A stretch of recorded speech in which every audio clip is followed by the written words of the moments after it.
Hello बच्चों, welcome to your maths class. तो बच्चों, आज मैं 9th क्लास का मैथ्स का chapter 2 exercise 2.4 question number 9 board पे लिखा हुआ है। तो क्वेश्चन नंबर 9 से स्टार्ट करते हैं। 8 क्वेश्चन तक मैं करवा चुकी हूँ पिछले वीडियोज़ में, तो आप लोग देख सकते हैं, प्ले लिस्ट बनी हुई है। ठीक है बच्चों, तो चलिए क्वेश्चन नंबर 9 शुरू करते हैं। तो ये हमारा क्वेश्चन नंबर 9 लिखा हुआ है बोर्ड पर। वेरीफाई करना है, इसके 2 क्वेश्चन हैं, इसमें 2 पार्ट्स दिए हुए हैं। Verify x cube plus y cube equal to x plus y, और दूसरे ब्रैकेट में x square minus x Y plus Y square. हमें वेरीफाई करना है। वेरीफाई करने का मतलब क्या होता है कि दोनों साइड इक्वल होने चाहिए। जो हमारा लेफ्ट हैंड साइड है उतना ही राइट हैंड साइड में होना चाहिए। तो इस लेफ्ट हैंड साइड में तो बिल्कुल सिंपल नंबर है x cube plus y cube, तो इसको हम राइट हैंड साइड से शुरू करते हैं। फिर दोनों अगर इक्वल आ जाएंगे तो वेरीफाई हो जाएगा। ठीक है, तो हम RHS लेते हैं। तो इस सवाल को करने के लिए हम RHS को उठाते हैं। RHS हमारा क्या है, एक्स प्लस वाई एक ब्रैकेट में, और दूसरे ब्रैकेट में है x square minus x y और प्लस वाई स्क्वायर। तो देखो, 2 ब्रैकेट्स ऐसे दिए हुए, बीच में कोई साइन नहीं, इसका मतलब दोनों का मल्टीप्लाई है। इस नंबर को इस नंबर से मल्टीप्लाई करना, तो बस सिंपल हम मल्टीप्लाई कर देते हैं। मल्टीप्लाई करना तो आप सभी को आता है। कैसे करेंगे, एक एक नंबर उठा के। जैसे पहले हमने इसका एक्स उठाया और इस पूरे एक्सप्रेशन में मल्टीप्लाई कर देंगे, फिर वाई लेंगे और वाई को भी पूरे एक्सप्रेशन में मल्टीप्लाई कर देंगे। चाहे तो आप इसको ऐसे लिख लो, एक्स लिख लो, और फिर इस ब्रैकेट ये एक्स लिख लिया और ये ब्रैकेट हम लिख लेते हैं। मतलब एक्स का मल्टीप्लाई इस पूरे ब्रैकेट में होगा, तो इस तरह से आप लिख लो X square minus x Y plus Y square. ये हो गया। फिर प्लस वाई, अब प्लस लगाया और ये वाई ले लिया। अब ये वाला नंबर ले लिया, मतलब ये वाला टर्म ले लिया। वाई को भी पूरे में मल्टीप्लाई करना है, तो इसको ब्रैकेट में ऐसे लिख सकते हो, x square minus x Y plus Y square. अब बस हम मल्टीप्लाई कर लेंगे। तो मल्टीप्लाई करते एक्स का इस पूरे ब्रैकेट में मल्टीप्लाई करेंगे तो क्या आएगा, एक्स को एक्स स्क्वायर से मल्टीप्लाई करेंगे तो एक्स की क्यूब आ जाएगी। तो पता है ना आप लोगों को कि जब मल्टीप्लाई करते हैं बेस सेम होते हैं तो इनके पावर्स जुड़ जाते हैं, मालूम है ना। अब मतलब एक्स और एक्स स्क्वायर को मल्टीप्लाई करने का मतलब क्या है, एक्स की पावर 1 मल्टीप्लाई एक्स की पावर 2। तो जब बेस सेम है दोनों के, तो ऊपर की पावर्स तो जुड़ेगी ना, तो एक्स क्यूब आ जाएगा। ये तो आप लोगों को मालूम है, पहले भी बताया हुआ है मैंने, तो बस वही किया है हमने। यहाँ पे क्या हुआ है, एक्स को एक्स स्क्वायर से मल्टीप्लाई किया तो आ गया हमारा एक्स क्यूब। अच्छा, अब x को माइनस एक्स वाई से मल्टीप्लाई करेंगे तो x का x मल्टीप्लाई होगा, तो होगा एक्स स्क्वायर, और y का टर्म तो यहाँ नहीं है तो y को ऐसे लिख देंगे। अब x को प्लस वाई स्क्वायर से मल्टीप्लाई करेंगे तो आ जाएगा एक्स वाई स्क्वायर। मतलब ये मल्टीप्लिकेशन हमारा कंप्लीट हुआ। अब y का मल्टीप्लाई कर लेते हैं इसी तरह से, y को एक्स स्क्वायर से मल्टीप्लाई करेंगे तो आ जाएगा एक्स स्क्वायर वाई। अब y को माइनस एक्स वाई से मल्टीप्लाई करेंगे तो माइनस एक्स, और y को y से करेंगे तो वाई स्क्वायर। ठीक है, अब y का वाई स्क्वायर से मल्टीप्लाई करेंगे तो क्या आएगा, प्लस वाई क्यूब। ये चीज आ गई। अब यहाँ पे आप देखिए, माइनस एक्स स्क्वायर वाई है और प्लस एक्स स्क्वायर वाई है। जब सेम नंबर में एक में माइनस हो एक में प्लस हो तो नंबर कैंसिल आउट हो जाती है, जीरो हो जाती है। इसी तरह से एक्स वाई स्क्वायर प्लस में है और एक्स वाई स्क्वायर माइनस में है, तो ये भी कैंसिल आउट हुआ। तो हमारे पास बचा क्या, एक्स क्यूब और प्लस वाई क्यूब, यही तो बचा। तो हमारा देखो ये लेफ्ट हैंड साइड के इक्वल आ गया। RHS से हमने स्टार्ट किया था और LHS तक आ गया, ये हमारा LHS आ गया। तो बस हम लिख सकते हैं LHS इक्वल टू RHS। और जब बराबर हो गया तो बस उसके आगे आपको लिखना है हेंस वेरीफाइड, हेंस वेरीफाइड। ठीक है बच्चों, क्लियर हुआ, समझ में आया।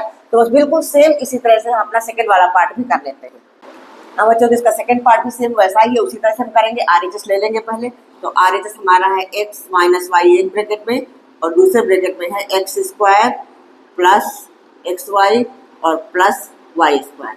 तो इसको मल्टीप्लाई उसी तरह से करवाते हैं। पहले x ले लेंगे, इस पूरे नंबर का मल्टीप्लाई कराएंगे तो ऐसे लिख लेते हैं x और x square plus x y और प्लस वाई स्क्वायर। ठीक है, अच्छा उसके बाद माइनस माइनस है तो माइनस वाई लेंगे, और यहाँ पे x square plus x y और प्लस वाई स्क्वायर। बस उसी तरह सेम मल्टीप्लाई कराएंगे। एक्स को हम पूरे नंबर मल्टीप्लाई कराते हैं तो क्या आता है, एक्स क्यूब। एक्स को एक्स वाई से मल्टीप्लाई कराएंगे तो प्लस एक्स स्क्वायर वाई आएगा। फिर एक्स को वाई स्क्वायर से मल्टीप्लाई कराएंगे तो एक्स वाई स्क्वायर आएगा। इसका काम तो हो गया। अब माइनस वाई को हम इस पूरे एक्सप्रेशन में मल्टीप्लाई करेंगे। अब यहाँ पे ध्यान देना, माइनस है इसलिए सारे नंबर माइनस में ही आएंगे। तो माइनस वाई को एक्स स्क्वायर से मल्टीप्लाई कराएंगे तो minus x square y, minus y को एक्स वाई से मल्टीप्लाई कराएंगे तो minus x y square, minus y को प्लस वाई स्क्वायर से मल्टीप्लाई कराएंगे तो माइनस वाई क्यूब। अब यहाँ भी आप देख रहे हैं कि हमारा ये नंबर है एक्स स्क्वायर वाई प्लस में भी है और एक्स स्क्वायर वाई माइनस में भी है, तो कैंसिल आउट हुआ। इसी तरह से भी कैंसिल आउट हुआ। तो हमारे पास आया क्या, x cube minus y cube. तो बस हमारा ये RHS से हमने स्टार्ट किया था और LHS के इक्वल हो गया, तो बस इसको इसी तरह से लिख करके खत्म करते हैं। LHS equal to RHS hence verified. आगे आप सिर्फ वेरीफाइड भी लिख कर छोड़ सकते हो, वेरीफाइड। ठीक है, क्लियर, समझ में आया? हाँ बच्चों, तो हमारा क्वेश्चन नंबर 10 है। इसमें बोला है factorise each of the following. ये 2 पार्ट्स हैं क्वेश्चन के। तो पहला है हमारा 27y³ प्लस 125z³। देखो इस क्वेश्चन को हम कैसे फैक्टराइज करेंगे। अभी हमने पिछला क्वेश्चन जो क्वेश्चन नंबर 9 किया था उसमें हमें वेरीफाई करने के लिए बोला गया था। जो हमने वेरीफाई करके दिखाया था वो समझो एक आइडेंटिटी के रूप में आया। हमने क्या वेरीफाई किया था, ऐसा था ना हमारा x³ plus y³ equal to x plus y एक ब्रैकेट में और दूसरे में x² माइनस xy और प्लस y², ऐसा हमने वेरीफाई किया था। तो ये वेरीफाई करने के लिए आया था, लेकिन ये एक तरह की आइडेंटिटी बन जाती है, समझे? ये एक तरह की आइडेंटिटी बन जाती है। तो हमारा ये क्वेश्चन जो है क्वेश्चन नंबर 10, इसमें हमें इसी आइडेंटिटी को यूज करके क्वेश्चन को करना है। ठीक है, तो आप ये आइडेंटिटी आप बॉक्स में लिख लीजिए, अपना क्वेश्चन के इस लाइन में लिख लीजिए या कहीं बगल में लिख लीजिए। तो एक आइडेंटिटी के रूप में, तो यूजिंग दिस आइडेंटिटी, ऐसे ही आप यहाँ पे लिख सकते हो, यूजिंग आइडेंटिटी। ये एक आइडेंटिटी के रूप में आपको यूज करना है क्वेश्चन नंबर 9 वाला जो हमने वेरीफाई किया था। Using identity x³ plus y³ equal to x plus y एक ब्रैकेट में और x² minus xy plus y² दूसरे ब्रैकेट में। इस आइडेंटिटी को यूज करके हम इस क्वेश्चन को सॉल्व करेंगे। ठीक है, अभी हमारा क्वेश्चन है, इसको पहले हम x³ प्लस y³ के रूप में बना लें। तो 27y³ है, तो इसको अगर हम होल क्यूब के रूप में बनाएंगे तो 27 हम जानते हैं क्या है, 3 का क्यूब है, तो ये हो जाएगा हमारा 3y³ और प्लस 125 है 5 का, तो 5z³।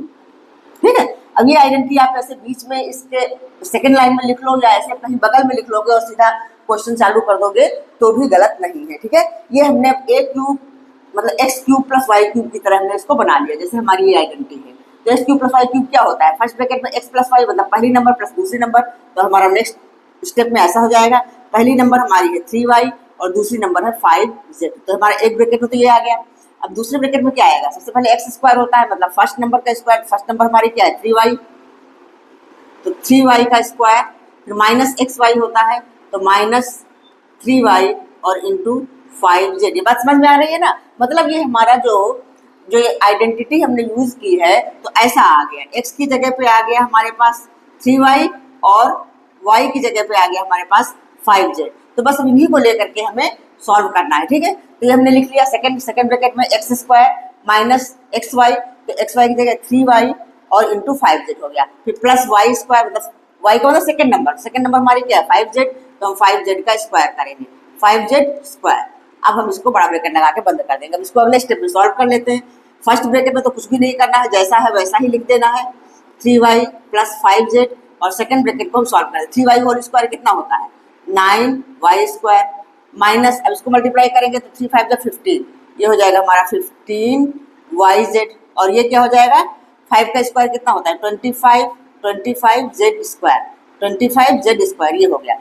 ये हमारा आंसर हो गया। आप ऐसे आंसर छोड़ दो या एक स्टेप और कर दो, कैसे, मतलब हमारा जो स्क्वायर वाले नंबर पहले लिख लेंगे, इस नंबर को बाद में लिख लेंगे। या आइडेंटिटी में तो ऐसा ही लिखा हुआ है तो ऐसा लिख करके भी छोड़ सकते हो, या ऐसा कर सकते हो 3y प्लस 5z, और इसको हम इस तरह से लिख लेंगे 9y² प्लस 25z² पहले लिख लो माइनस 15yz। ये हमारा आंसर हुआ। ठीक है बच्चों, इस लाइन पे भी आंसर खत्म करके छोड़ सकते हो, गलत नहीं होगा। ये तो बस ऐसे इसको एक ऑर्डर में लिख करके छोड़ा गया है। ठीक है, तो चलिए अब इसका सेकंड पार्ट भी कर लेते हैं, बिल्कुल सेम ऐसा ही, उसमें x³ माइनस y³ वाली आइडेंटिटी लगेगी। ठीक है, तो चलो बच्चों, तो इसका सेकंड पार्ट है 64m³ माइनस 343n³। तो इसको भी हमें होल क्यूब के रूप में बना लेना है, फिर अपनी ये वाली आइडेंटिटी x³ माइनस y³ वाली आइडेंटिटी यूज करके करना है। तो देखो 64 क्या है 4m का होल क्यूब। ठीक है, इसको 4m का होल क्यूब लिख लेते हैं, और ये हमारा 343 जो है वो 7 का होल क्यूब होता है, तो 7n का होल क्यूब। इसको हमने इस तरह से लिख लिया, x³ माइनस y³ जैसा लिख लिया। अब x की जगह पे हमारे पास क्या आया है, x की जगह पे आया है हमारे पास 4m और y की जगह पे आया है 7n। ठीक है, ये बात समझ में आई? तो बस अब इसको इसी तरह से आगे डेवलप कर लेंगे। जैसे हमारा है फर्स्ट ब्रैकेट में x माइनस वाई होता है, मतलब first number minus second number, तो फर्स्ट नंबर हमारी ये है, सेकेंड नंबर ये है, तो पहला ब्रैकेट में हमारा हो जाएगा 4m माइनस 7n, ये तो हो गया फर्स्ट ब्रैकेट। अच्छा, अब सेकेंड ब्रैकेट में क्या होता है, सबसे पहले नंबर की स्क्वायर, तो मतलब 4m की स्क्वायर, 4m की स्क्वायर, फिर प्लस पहली नंबर मल्टीप्लाई दूसरी नंबर, तो 4m मल्टीप्लाई 7n, फिर प्लस y की स्क्वायर, मतलब y स्क्वायर वाला सेकेंड नंबर का स्क्वायर, तो हो जाएगा 7n की स्क्वायर, और ये ब्रैकेट हमने बंद कर दिया। ठीक है, चलो इसको हटा दो।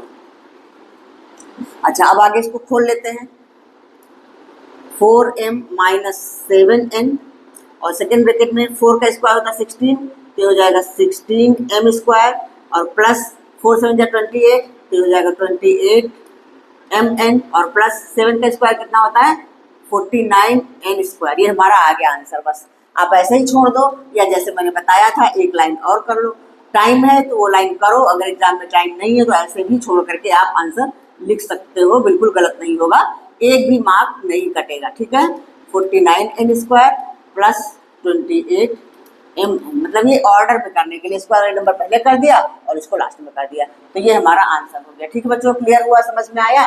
तो चलिए अब नेक्स्ट क्वेश्चन कर लेते हैं। बच्चों के क्वेश्चन नंबर 11, फैक्टराइज करना है, हमें ये टर्म दिया हुआ है, इसको भी फैक्टराइज करना है। तो इस तरह के क्वेश्चंस करने के लिए एक आइडेंटिटी आपकी बुक में और है, उसको भी आप लोग लर्न कर लीजिए। ये आइडेंटिटी मैंने लिख दी है, देखो x cube plus y cube plus z cube minus 3xyz, अगर ऐसा हमारे पास टर्म होता है तो उसका एक्सपेंशन ये होता है x plus y plus z first bracket में, और सेकंड ब्रैकेट में x square plus Y square plus z square minus x y minus y z और माइनस जेड एक्स। इसको आप लोगों को लर्न करना है, क्योंकि यही आइडेंटिटी हमारे इस क्वेश्चन में लगती है। तो देखो, पहले इस क्वेश्चन को हम इस रूप में तो बना लें, माइनस 3xyz, यहाँ पे हमारे पास माइनस 9xyz है, तो इसको हम इस रूप में बनाएंगे। कैसे? हमारे पास पहला टर्म है 27x स्क्वायर, तो 27 हम जानते हैं 3 का क्यूब होता है, तो इसको हम लिख लेंगे 3x की होल क्यूब। बाकी y और z में तो हमारे पास कोई कोफिशिएंट नहीं है, तो इसको बस हम ऐसे ही रहने देंगे, y की क्यूब और प्लस z की क्यूब, माइनस यहाँ पे 3xyz होता है, तो 3 हमने ले लिया। अब x की जगह पे 3x है, ठीक है, तो 3 इंटू 3x, मतलब ऐसा ब्रैकेट में लिख लो या जैसे भी लिखो, और इंटू y तो हमारा सिंगल है और z भी सिंगल है, इंटू z। ठीक है, ऐसा हो गया, तो 3xyz जैसा हो गया। तो जो हमारा टर्म ऐसा होता है तो इसका एक्सपेंशन इस तरह से खुलता है, मतलब सबसे फर्स्ट ब्रैकेट में पहली नंबर प्लस दूसरी नंबर प्लस तीसरी नंबर, तो हमारे पास पहली नंबर ये है, दूसरी नंबर ये है, तीसरी नंबर ये है। मतलब अगर आप देखो तो x की जगह पे हमारा है 3x, और y की जगह पे कोई चेंज नहीं, y ही है, और z की जगह पे कोई चेंज नहीं, z ही है। ठीक है, तो हम इसको फर्स्ट नंबर, इसको सेकंड नंबर, इसको थर्ड नंबर, इस तरह से ले करके हम इसको इसी तरह से एक्सपेंड करते हैं जैसे इसमें एक्सपेंड किया हुआ है। तो बस आप लिख लो यूजिंग दिस आइडेंटिटी, इस आइडेंटिटी को यहाँ पे बगल में लिख लो, उसके बाद सवाल सॉल्व करना शुरू कर दो। तो हमारा फर्स्ट ब्रैकेट में आ जाएगा x plus y plus z होता है ना, तो 3x plus y plus Z, ये हमारा फर्स्ट ब्रैकेट कंप्लीट हो गया। सेकेंड ब्रैकेट में हमें सबसे पहले एक्स स्क्वायर है, दैट मीन सबसे पहले हमें 3x की होल स्क्वायर करनी होगी, तो 3x की होल स्क्वायर कर लिया, फिर प्लस वाई स्क्वायर, तो वाई में कोई कोफिशिएंट नहीं है इसलिए वाई स्क्वायर लिखेंगे, प्लस जेड स्क्वायर, ये हो गया, 3 टर्म होगा। उसके बाद माइनस एक्स वाई है, तो माइनस एक्स की जगह पे हमारे पास 3x है, और इंटू वाई तो हम सीधा y लिख देंगे। ठीक है, फिर माइनस वाई जेड, वाई और जेड तो सिंपल ही है, तो माइनस वाई इंटू जेड, ये वाई जेड लिख दो, माइनस जेड एक्स, तो जेड और into 3x, Z into 3x, bracket में लिख लो इसको 3x, ऐसा लिख लो। ठीक है, बाद में मल्टीप्लाई होकर इसको सीधा लिख लेंगे 3zx करके। अब नेक्स्ट स्टेप, बस हमें इसको खोलना है, ये तो जैसा है वैसा ही रहना है, तो ये हो जाएगा 3x plus y plus Z, बहुत ही ईजी है, खाली बस इस आइडेंटिटीज को आप लोग एकदम ब्लैंड करके रखिए। अब इस ब्रैकेट में 3x की होल स्क्वायर है, मतलब ये हो जाएगा हमारे पास 9x square plus Y square plus z square, ये तो सीधा सीधा लिखा ही हुआ है, 3xy माइनस वाई जेड और माइनस 3zx, इसको ऐसे लिख लेंगे 3zx या 3xz जैसे भी लिखो, तो ये हमारा कंप्लीट आंसर हो गया। ठीक है, तो ये आ गया हमारा आंसर। ठीक है बच्चों, क्लियर हुआ, समझ में आया? इस आइडेंटिटी को भी आपको लर्न करना है। हमारे इस 2.4 में बहुत सारी आइडेंटिटीज हैं, इनको 1 बाय 1 लर्न करिए और प्रैक्टिस करिए, तो कुछ भी मुश्किल नहीं रहेगा, इजी लगेगा। ठीक है, तो आज इतना ही। हाँ बच्चों, तो आज मैंने एक्सरसाइज 2.4 के 11 क्वेश्चंस कंप्लीट करवा दिए हैं, 4 क्वेश्चंस और बच रहे हैं, वो नेक्स्ट वीडियोज में कंप्लीट हो जाएंगे। तो अगर आप लोगों को समझ में आया हो, अच्छा लगा हो तो लाइक करिए, अपने फ्रेंड्स को शेयर करिए और सब्सक्राइब करिए। मिलते हैं नेक्स्ट वीडियो में आगे के क्वेश्चंस के साथ। तब तक के लिए बाय बाय।